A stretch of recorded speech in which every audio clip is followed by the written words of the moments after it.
What's up? What's up? What's up? What's up? What's up?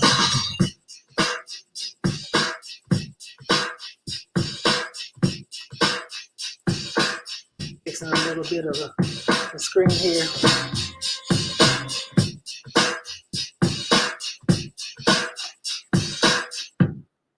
We'll be back.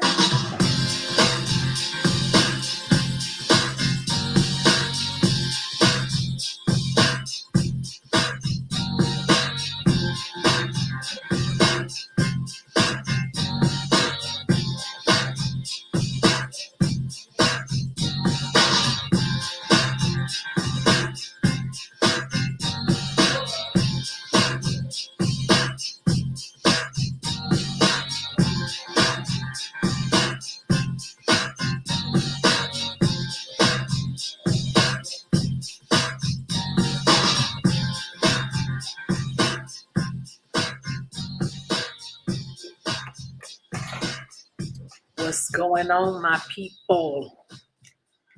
How are you guys today?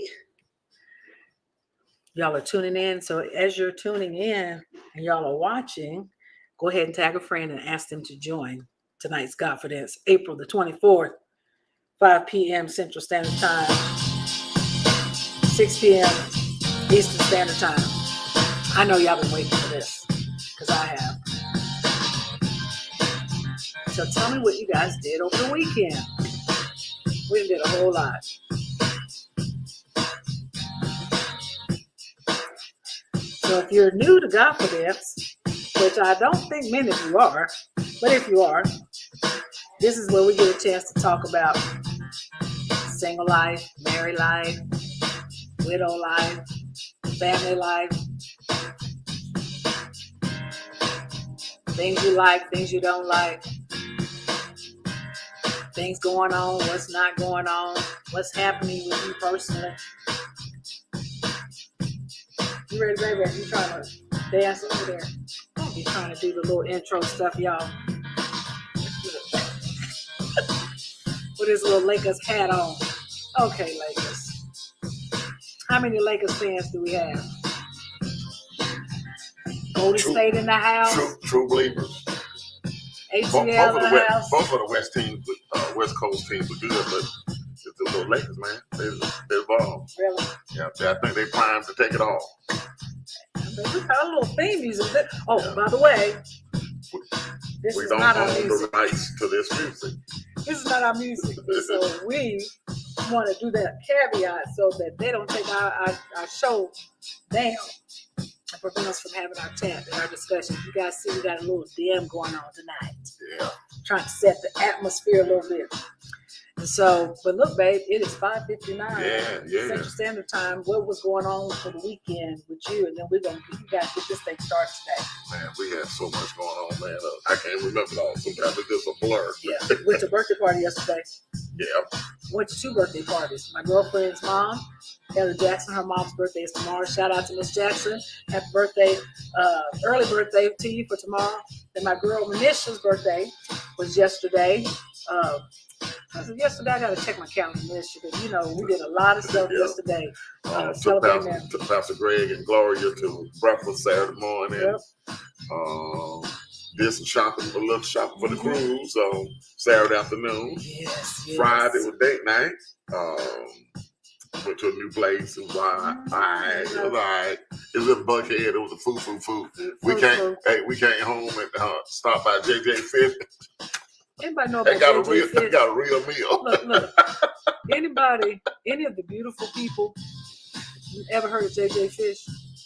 JJ Fish is now on Old National. Not that I wanted to go to the Old National and get any JJ Fish, but don't. We wasn't full. And it was pricey, and it was real pricey. It wasn't. She's on your dish. This is a large dish because I was going to order another side. She's oh, that's enough. It's like that's $52 for some lobster fried rice. We ain't doing that no more. Right. We ain't broke. We ain't doing that. I'd have made some fried rice at the house and grilled 2 lobster tails for that. All right, okay. So, babe, it's 6 o'clock. We gotta get this thing going. We're going because we want our guests to have as much time as possible. Man, he just had us this with expectation. We were like a little child, like we was waiting for, come on Christmas, you know. Yes. So it was really, really good. Yes. He really shared. I think the people was blessed, so blessed by it, you know. Yeah. Who is our special guest this week? AKA TC. TC Himself in the house. Himself in the house. Right. Terence Constance. I'm gonna pop him on in because look, we cannot wait. Right. Hey, baby. I'm like, TC, we so anticipate. I'm not giving an inspirational word. I normally give an inspirational word. But man, we're ready for you, man. And look, I'm gonna have to say this. I know y'all here see how good Full and I look in this little new ambiance, this little picture. Improvement since last week. And the sound, I know the sound, y'all, it's got to be great on your end.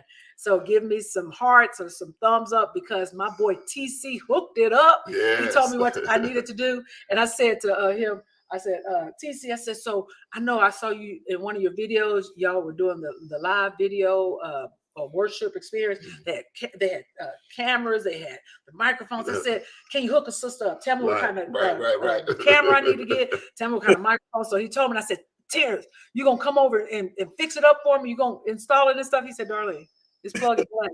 I said, it's trying to make me look bad. And I mean, IT. He said, darling, all you gotta do is plug it in the back of your USB port. It'll start working. Oh, okay. Well, at least you wasn't on the broadcast. It wasn't live, so he didn't front on you. So I got the camera looks so much better. We're clear. Thank you, TC. Got the microphone up to the side. So thank you so much, TC. But look, last week, you guys, or week before last, yes. Well, last week, Terence was in Vegas, baby. On a little business and a little fun, and so hanging out with his family, there in Vegas.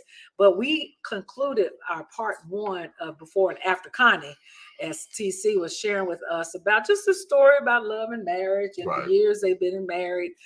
Him and Constance, my girlfriend Constance, who back in December, right before the holidays, passed away. And Terence was really, you guys, he's a motivational speaker. He is audio extraordinaire, anything you can think of related to networking, Terence, anything multimedia, I don't know, all of that.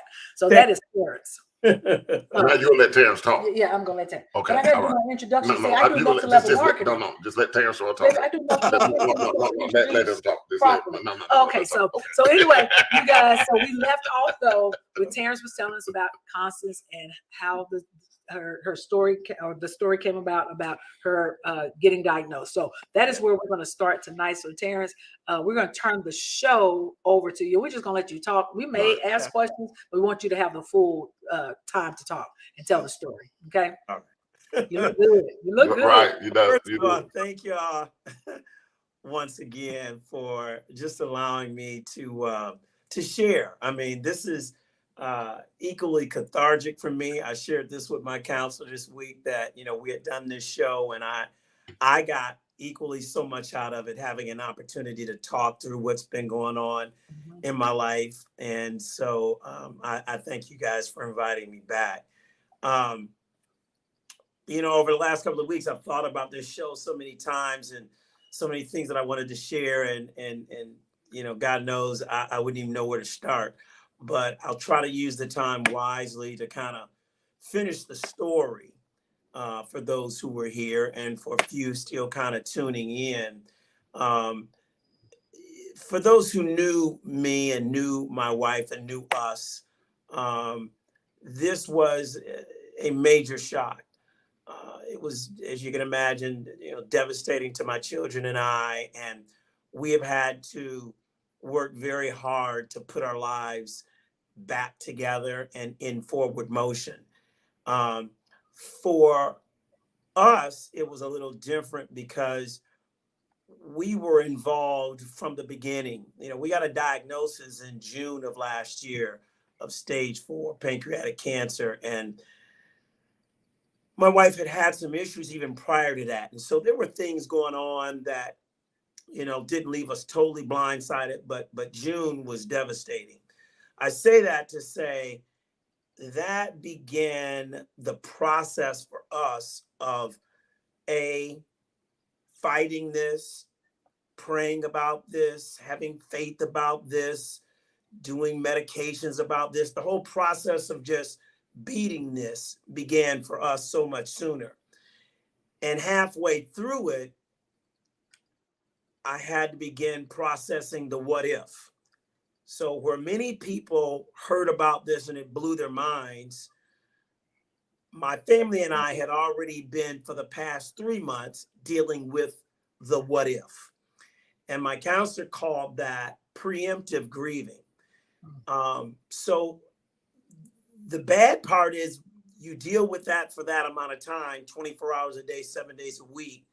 The good in it is that you heal sooner than people who caught that news in December.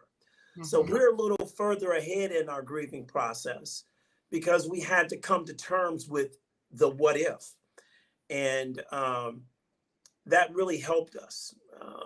I don't wish what just happened to me on my worst enemy, to watch the person that you love the most die in front of you. And Fuller can attest to this. Yeah. But at the end of the day, you have to get to a place to where you say, this is my new reality. How do you move forward? So after she passed in December, it began a whirlwind of emotions. We're people of faith, and you sit in church and all of you go to somebody's church and hear these amazing positive messages. God can do anything. He's a healer. He's a doctor. You got 50 million scriptures you can quote about healing and this and that. And I got to tell you, it flipped my world upside down. None of that worked. Okay. None of that worked.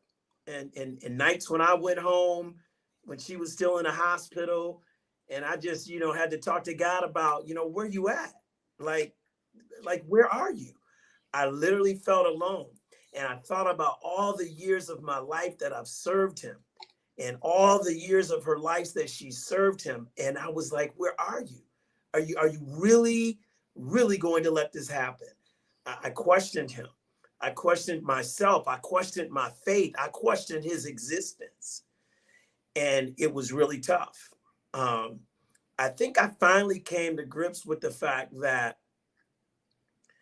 you can still choose to either believe or not. I thought about what is it like to just not believe in nothing and not have no confidence in nothing. Everything is haphazard. Everything is just happening and you ain't got no control over it. And there's no all powerful person that has. And that was scarier than not doubting God, not understanding him. So there was no doubt. I just didn't understand. But the alternative of saying that I don't believe was scarier to me than saying I don't understand. So I chose to roll with the not understanding, because to think that you out here operating just obliviously and ain't nothing in control of nothing, and stuff is just happening. And I was just like, my brain won't even click with that. There's just no way life can just be happening. There's just no way that the planet and the earth and the stars and the universe and all of those things just happen. I don't understand all the details of that, but I still believe that there's something so much bigger than all of us. Call him what you want. I call him God.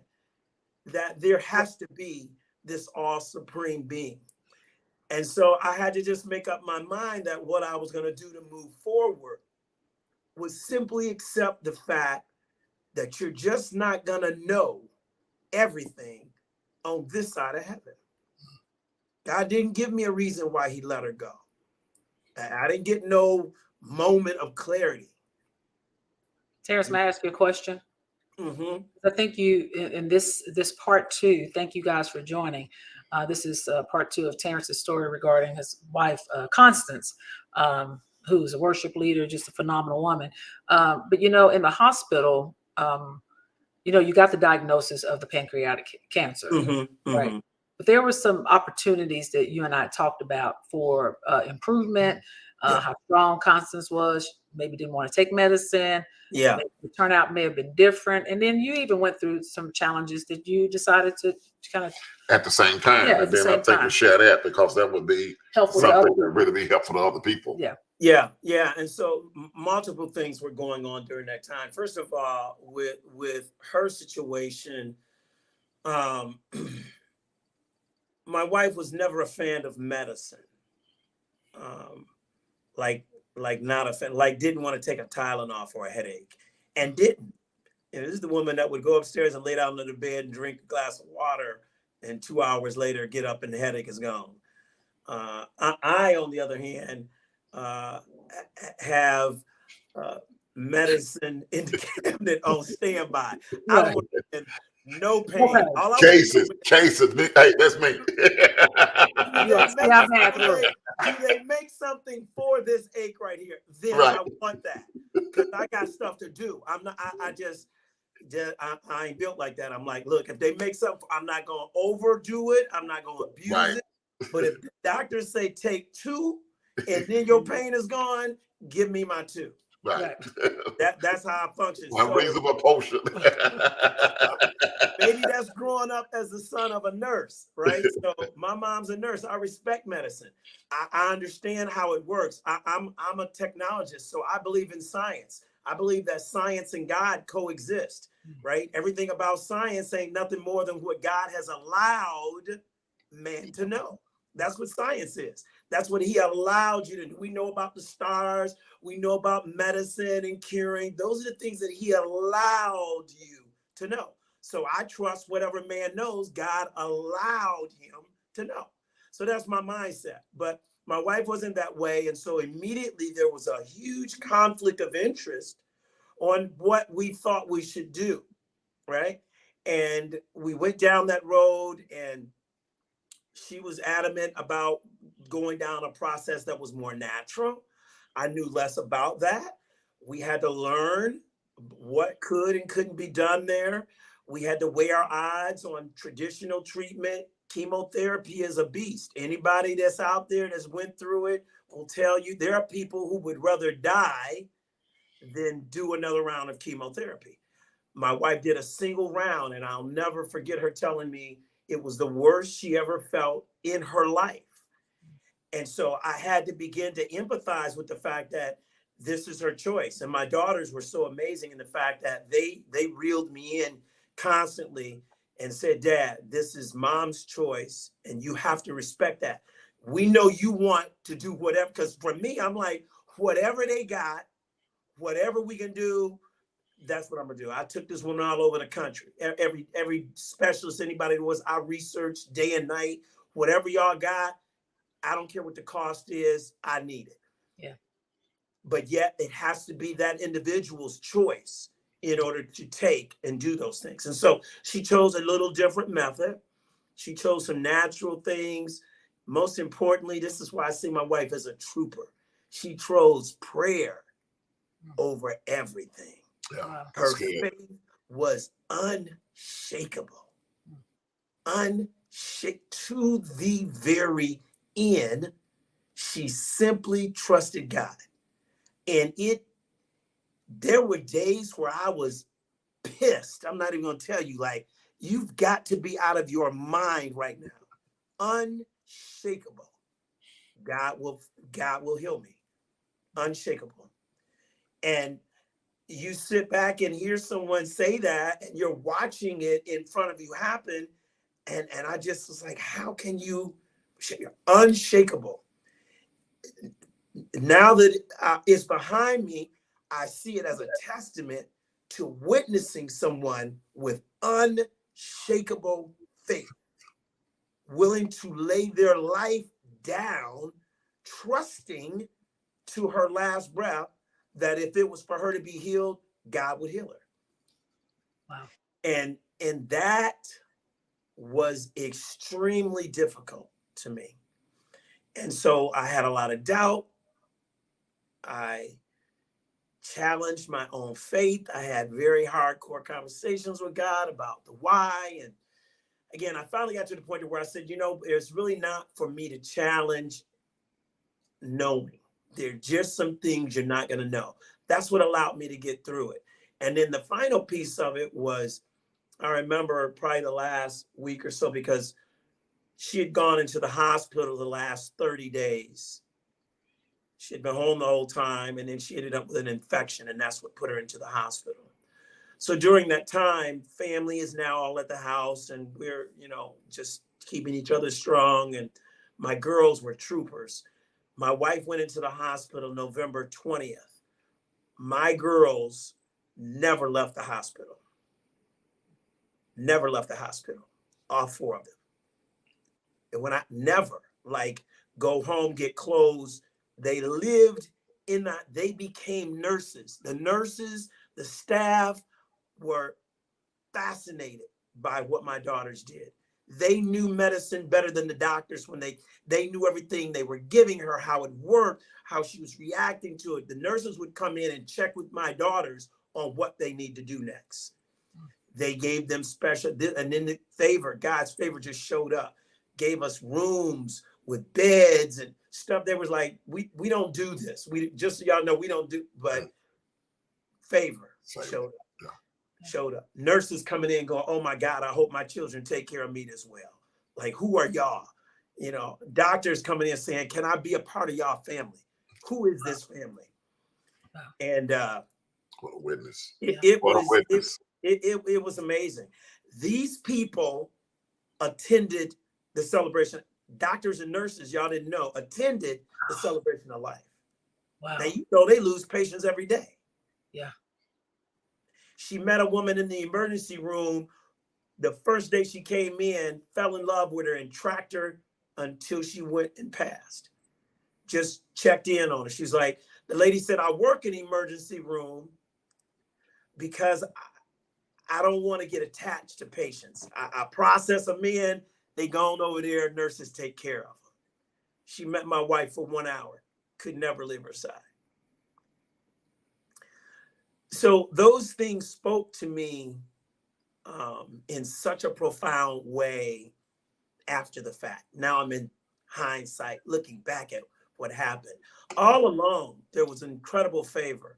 We had a doctor who called us at 5 or 6 in the morning. She had been up researching all night, different methods and new medicines, and she's studying journals, and she said, I couldn't sleep last night. Called me about 5 in the morning. I just wanted you guys to know, I looked into this and looked into that. We want to do this test. She said, but I want you to know, and we had saw her the day before. She said, I went home that evening and I could not sleep all night thinking about y'all. She said, I got up and I researched from 1 in the morning till 5 in the morning, and called me about 5:30, 6 o'clock. Woke us, I thought something was wrong. 6 o'clock in the morning, a doctor is calling, oncologist is calling, saying, here's what I found. This is what I think we could do. We could try this. We can do that. Who does that? Who does that? Yeah. And so that was the favor of God constantly showing up, which you look at all of that favor, and then I still couldn't get over my end result. So I was just like, God, how can all of that go on and you don't let her stay, So one of the things that I had to do during this process was really check myself and my own faith.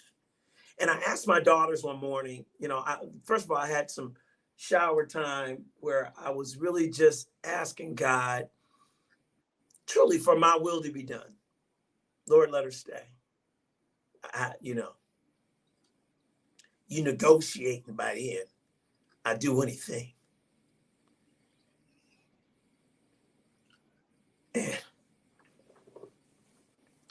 And he asked me, are you asking for your will to be done or my will to be done? And I had to answer, Lord, I want my will to be done. I don't know what you're thinking. I don't want her to go. And I had to think about that. And I said, so what does that mean? If he lets me have my will, does that mean it's going to be okay? Does that mean she gets to stay but she's sick for 2 more years.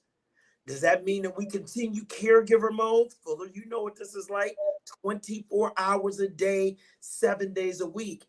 Caregivers should be given awards, y'all. That is not a joke. Forget the doctors and our nurses. A caregiver is there, living with you, day in, day out, going through it with you, and still trying to function and keep your world going. It was the hardest thing I ever did.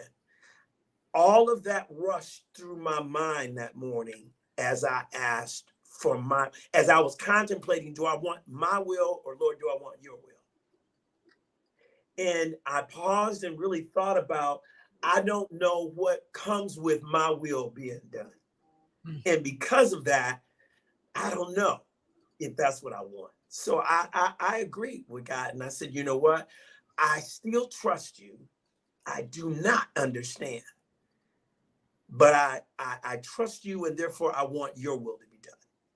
And I went downstairs and I talked to my daughters, and I asked them, I said, you know, how are y'all praying? How y'all praying? Are y'all praying for your will to be done or God's will to be done? And everybody kind of was like, Dad, you know, well, we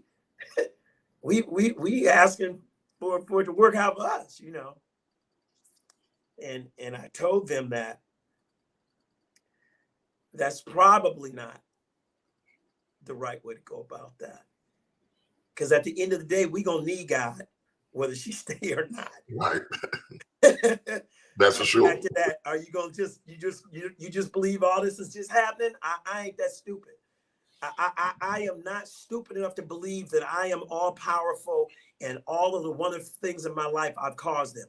I believe that I was a part of the equation, because see, this whole thing is about choices. This ain't magic. God ain't no genie. And down here, while we on earth in these earth suits, there is some stuff you can control. But the overall process has to include him, because when you leave here, you got to go somewhere else. So I had to really come to grips with that. And I think the girls did as well. And by giving in like that, believe it or not, it was a sense of healing. I can't explain it, by just honestly telling God that I really, really did trust him. No, I don't understand, but I trust you, and I ask that your will be done. What was Connie Constance saying, Terence? What would she say? Yeah. She would want me to do exactly what I did. She would want God's will to be done. No question. No question. Which again, in the moment is tough. You know, all the verses that I've heard, all the cliches that I've heard, all of that came full circle and got very real last year. All the things we say, everything, I was just like, man, this is real now. And you really do find out what you made of right then and there. Yeah. Now, you say your whole life when things was going well that you trusted God. You was a man of faith, and I've had a great life. We've had a great life. A great life. Wonderful family. We've had a great life. We've had a marriage like anybody else. That's why I keep telling people, don't get it twisted. Wasn't perfect. Well, I really want people to get that. Marriage is hard work. It's work in progress. Work.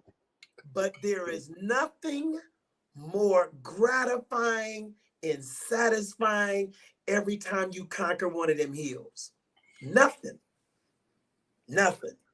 But it's hard work. And I don't want people to get it twisted looking at people from the outside. Oh, look at y'all little beautiful kitchen back there. Y'all look so cute together. You know, y'all new in it, but y'all done been there. Y'all already know. Y'all OGs in y'all own right. I know y'all know. Right. Yeah. I be thinking about people just getting in the game, looking at other people thinking you want to be like them. No, you don't.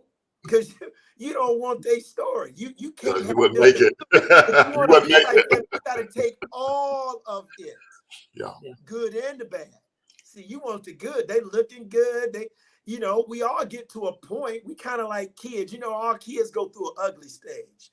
You know, you got some grade school pictures you don't want nobody to see. Marriage is like that. Right. You know, it start out cute. It's a little baby. Then you get about 10, 11, and your teeth is kind of coming out. And, you know, mama them done dressed you in something. You're looking stupid, taking a little pictures of school. You'll never want that to see, nobody see that again. And then by the time you turn into a teenager, you're like, I'm looking pretty good. That's what marriage is like. Yeah. In the beginning, it's all fluffy and, you rubbing each other's neck and everything is fine. About 10 years in, it's ugly. You're like, I really don't like this person. Did we really do this? Is it too late to get out of this? Are we too vested at this point? Who gonna start processing? Who gonna take the kids? Can we do all of that? Ain't nobody ever been in this game any amount of time and ain't thought about that. You're lying if you tell me That's that. right. That's right. Process that whole thing out. And in most cases, it was too much to unwind. So you said, you know what? Let's try to work this out. Yeah. Right. I'm not telling somebody to stay in an absolutely bad marriage either, because there's more life on the other side. But marriage ain't something that's for the faint at heart. Right. And that is simply the process of marriage. Good, bad, ugly, it's all of that. And as long as you clear about signing up for all of that, then it is the best relationship you will have in your entire life. Yeah. And so we did that. I just want to say, when you was talking about where was God, and I know I was there too. You know, I was there. I mean, I did 18 months as a caregiver, 6 months by myself. Then my sisters kicked in, and they was there all the time. I was never by myself with her again. But I thought about John the Baptist. John the Baptist served his purpose on earth. He was a witness for Jesus. And as you talked about what happened with Connie in the emergency room, Connie and the doctors, Connie and the people that impact. And then not only did she impacted those directly, but what about those that she impacted, the ripple effect? Yeah. These people was telling other people, and they were a witness for other people to witness, and other people were witnessing. So you don't even know the magnitude of her impact. Not counting all the years of praise and worship and all that. Yeah. She served her purpose, and God brought her home. Because, like you said, I had a friend that wife stayed on life support for 2.5 years. I don't see how he could do that. I mean, I thank God that Jean was gone. I couldn't have took that, man. I'd have lost my mind. I just could to see the person you love lose life every day, lose a little bit every day. You have to have a strong degree of faith, a base of faith. Because I heard all of that. I heard faith. I heard love. Man, that's what I heard when you was talking about that. The way she communicated Jesus and the way that made an impact. And then your daughter's life. Now she impacted you. She impacted her daughters, and y'all still impact. It's no telling how many people you impact in a day. Everybody who on, they gonna tell somebody to watch this, and you just don't know how many impact. So she still has influence on the earth. That's good. I'm telling you, Terence, this story alone, I mean, it's a testament to your God's will being done and the desires of your heart. While you may have wanted Connie to be, or Constance to be here, the strength. It's something about, you know, Fool and I've been through it, so we can talk about this with you. And you're experiencing it. It's the strength of a man that's got the word on the inside of him, that's set up under the word. See, what you just described is, yes, all the years of the scriptures and all the years of the church, and you thought, where is it now? It is here. It was put in here so that when this came up, the level of your strength, people have told you already, man, I don't even know how you do it. I don't know how you be this strong. I don't even know how you can wake up in the morning. I don't even know how you can get up and cook or eat or anything. People are going to say that because they don't understand the God that was already been on the inside of you, that's really left the mark. This was going to come at some point. My story didn't have to happen, but it came. And so all the praise and the worship and sitting up on the word made me a better person to deal with. Same thing for Fuller. Nobody expects to go through anything like this, I, ever. I was at Darlene's David's homegoing, and Darlene got up and sang. I'm like, hey, you know, Yeah. man, wow, you know. But it's called a well of salvation. We got a well. So wherever you need that saving part, you dip into the well, and like Darlene said, it's down in there. It's right here. It's down in here, and you dig into that well of salvation, and you draw out wherever you need saving, whether it's emotionally, spiritually, mentally, physically. You draw from that well of salvation because it's deep. The word is deep down in our heart. If it wasn't been for the Lord on my side, what would I do? Where would I be? All that stuff get real. If the Lord wasn't with me, I would have fainted. If you don't faint in the day of adversity, you're strengthened if you don't faint in the day of adversity. Well, we've heard it so many times about, you know, your character is truly, you know, discovered in times of catastrophe. Character developed in the desert. It's in the desert. It's again, it's so funny, you know, as a public speaker and a person who uses words, you know, sometimes I say words are cheap, you know, especially if you know how to use them. But when you go through an experience, this supersedes words. See, here's some stuff don't nobody have to tell me about no more, because I just lived something. There's some things that I don't even have to convince myself of my own strength, because I just lived it. When I get up every day and find myself doing what she told me to do, which was keep living, go do life to its fullest, take care of these girls, do what you need to do. Let me, this is who this woman was. The crazy thing about all this is my favorite uncle, who was my mentor, all of my business savvy and everything about living life to its fullest came from my Uncle Harry. And everybody knows I say I'm his favorite. He was sick simultaneously to Connie being sick. I was in Sacramento at his bedside when my daughters called and said, Mom has been admitted into the hospital. I left the next day and was at her bedside.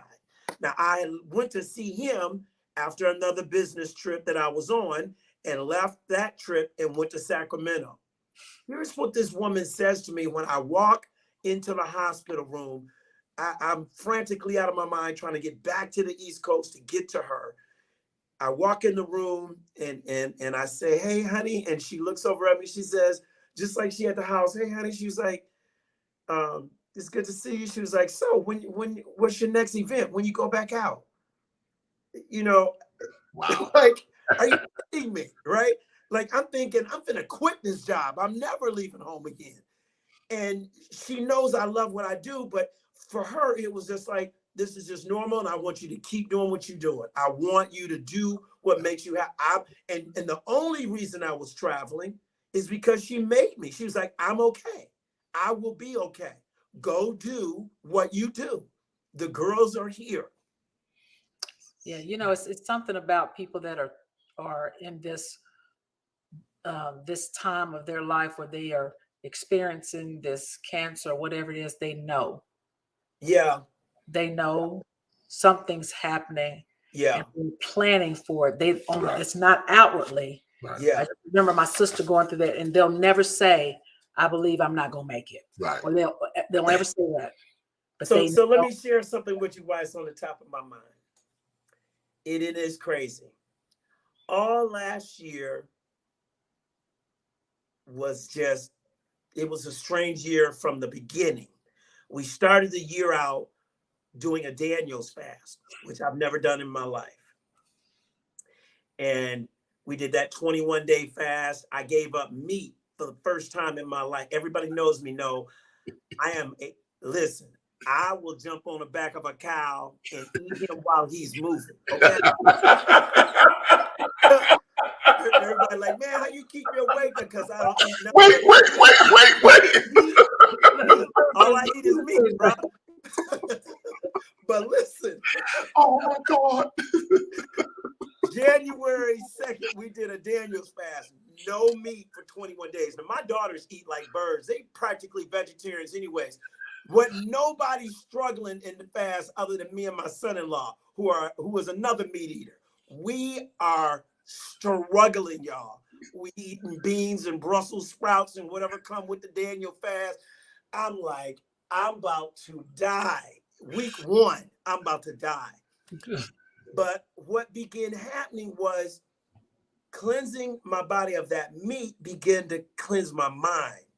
And I began hearing from God in ways that I never heard from him. I began hearing his voice.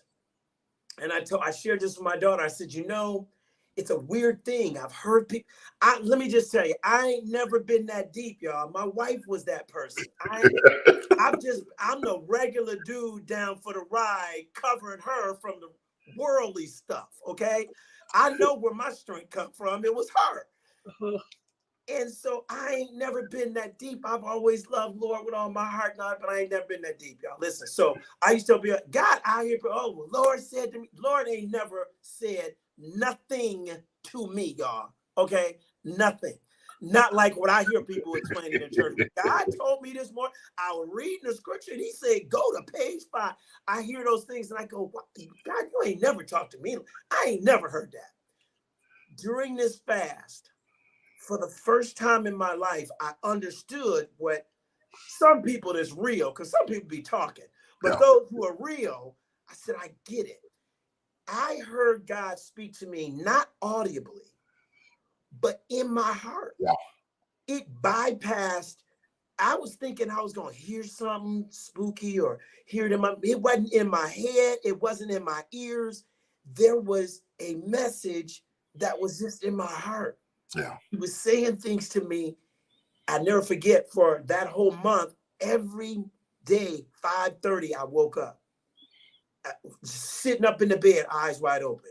And my wife said, honey, if you're waking up every morning at 5:30, God is talking to you. I was too stupid to know. I'm just mad that I'm waking up. I mean, clockwork. I could open my eyes. I peep over at the clock, 5:30 on the dot. And I was like, what is going on? I need to eat some meat. I'm about to go crazy up in here. So she told me that, and she said, so you should just get up and pray. When he wakes you up like that, you need to spend time with him. And I'm like, oh, okay. So 5:30 on the dot every morning, I'd wake up. It's still dark out. I'm like, and I just started talking to God. I initially was just, just talking to him and thinking about things and praying about my career and all that. And in that, he literally had me just praying for every one of my family members. What came of that was literally talking to him about it, starting with my wife and praying for her and covering her. And then I go through each of my children by name and pray for them and covering them and asking God about them. And so 5:30 became a morning prayer where I prayed over my family for the rest of that fast. And I continued to do that every time that I woke up at 5:30. I do this in the morning anyways, but not at 5:30. I wake up. That little hour and a half was really pissing me off, to be honest. I'm like, I'm losing some good little sleep right here. But once I got a grip on, but you know what? You need to slow down and think about what's happening. Something is changing in you, and you need to respond to that. And so I did, and it really, really began to make a difference. So that's how the year starts out. Then every incident of the year, I kid you not, became a memorable experience for me. Everything we did in the spring, if we go somewhere, we planted banana trees in the backyard. We were doing different things. As they were happening, and no diagnosis yet for her, as they were happening, I swear to you, they became photographic pictures in the moment. I was just like, wow, we're doing this, or we're doing, everything was, and then all year, I'll never forget this. I had this series, and I told her about this series of dreams of not being able to find her. In these dreams, I would be in a dream and something catastrophic would be happening, and I'm on the other side of town. And it was the craziest thing. I could not call her. I'd take out my phone and I couldn't get either. It couldn't dial right. It wouldn't connect. I could not call her. And this happened all last year.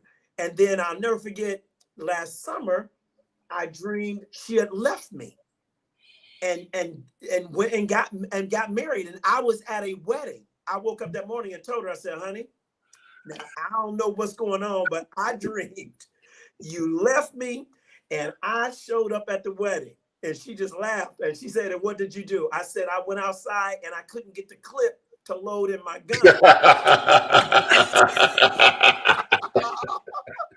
I said, I was standing at the trunk. I said, the clip, I'd put it in and it would come out. I'd put it in. She said, you are crazy. I was like, that's what happened. I said, I came in the wedding. You know how you walk in the wedding and they all at the head table and they toasted. That's what was that. I walked in. I said, what? I went straight to the car and couldn't get the Glock to load. And so we laughed about it, right? Just like we're doing now. Right. But throughout the year, I was having these crazy dreams where I couldn't find her or I couldn't get home to her and I couldn't call her. It was weird. I had that all year long. And that happened probably up until the time where she went into the hospital. And this is a gift she gave me. So she knew all year long I was having trouble sleeping. Definitely started having trouble sleeping once she got that diagnosis in June. So while she's in the hospital in November, I'm up there and I can't sleep in no chair. You know, I'd hurt my hip the year before. I gotta go stretch out. So I'd stay up there as late as I could. And the girls would be like, Dad, we gotta go home.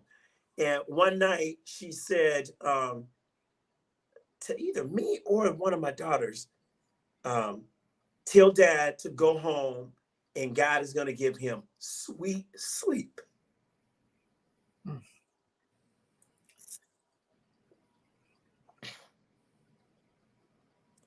I have slept like a baby ever since she sent me home like that, even right now. Praise God. Wow. Man, this has been so good, man, but we got to end because it's almost, Yeah. I mean, it is so good, man. Terence, you go. Yeah, I'm gonna need you. Yeah, I don't even know if I can't. I don't know about no part 3. Yes, I mean, Because you know how Darlene felt about her Constance, and so it's hard for her too now, right now. So, Terence, it is 6:43. Girl, I've got a whole conference to go to downstairs in a minute. So look, all of Verizon is downstairs in a banquet room. Right. I look like I know what I'm doing. Look, you got people saying thank you, Terence, for sharing, because people are going through stuff, and it may not be this situation, but all that you're sharing is so. I mean, it's so good. I mean, every time we have somebody married on, but your story is so compelling, and so I want us to pick up next week if you're available Monday. Is that May the 1st? May the 1st. I can tell you that will not work. I am at that's another good. conference and I'm landing that day. Okay. I'm literally at an event. So let's skip that one and go to and then I might be flying that. We may go to a different day. We'll make it. We'll make it work. Different day. I'm good. Yes. But it'll be good. Hey, it's worth another episode coming. You know, like you got to wait. Like you got to wait on a Netflix. Like you got to wait on a Netflix series to do it all over again. So we're gonna wait. We're gonna wait. But I want to give a shout out to Pastor McBride. I hadn't seen or heard from him in years before COVID, and I just want to give a shout out to him. We can't give a shout out to all you guys, but thank y'all for tuning in. I'm surely you was blessed. Your faith was challenged. Your faith was encouraged. So thank you for tuning in. Yes, and then we're gonna see you guys. We'll see you definitely next Monday night on GodFidence, and then we'll get TC for a part 3. So you guys stay tuned. Please share this with somebody. We know we went an hour tonight, but how you gonna stop a brother that's telling his story and it's so good and it's a blessing? Everything he shared is a blessing. And people are hurting; they're really hurting, and he telling you how to come out the desert, how to come out of a desperate place, and he shared our TC. I love you, man. Thank you. Yeah, I got 2 things I want you to plan for next time we talk, TC, which is about your story, about going through your healing. And then the second thing is I noticed that you don't have your wedding ring on. No, I have it on. Okay, so it's on the other hand. We're gonna, So I can't be without it. Okay. I can't be without it. So I had my own story about the wedding ring. But I'm glad I couldn't tell if you were left-handed or right-handed. But I got another question I'm gonna ask, but we're gonna wait for next time. And so thank you for joining us. We thank you for your transparency. And stay tuned, you guys, for the next time we talk. No music necessary. Come on. This is how we do it. TC done dropped the mic. Thank you guys again for allowing me an opportunity. This is healing for me. So thank you for an opportunity to share. You know, I am moving in a forward direction. I'm rebuilding my life. This is a part of being able to be whole when I get there. You know, I need this. This is so cathartic. I see a lot of my friends popping in, everyone that is coming on that knows me personally. Thank you for supporting me. Thank you for praying for me. Listen, I'm moving at a different flavor these days. And sometimes, you know, y'all might see me look like he doing it. I'm doing it because y'all praying for me. I know people I could not move like this if people weren't praying for me. So I'm moving on the strength that people are praying for me. And Connie is in my ear every morning telling me, get up, live life to the fullest, on purpose, do it. And I'm going. I'm going. Yeah, that's good, Terence. So people don't have to get it twisted. Like, did he move on? He ain't what's going on with him? We don't see him crying. Yes, you rest assured, I have, not because y'all think I shouldn't. I have because she told me to. That's what you need to know. Right. And with contract fulfilled. Yes, sir. Right. Go downstairs to your conference, would you? That's please. Right. We love you, TC. Thank you. This is how we do it, you guys. God for this. You guys take care. We love you. All right. Thank you, TC. Talk to you. Bye-bye. All right now.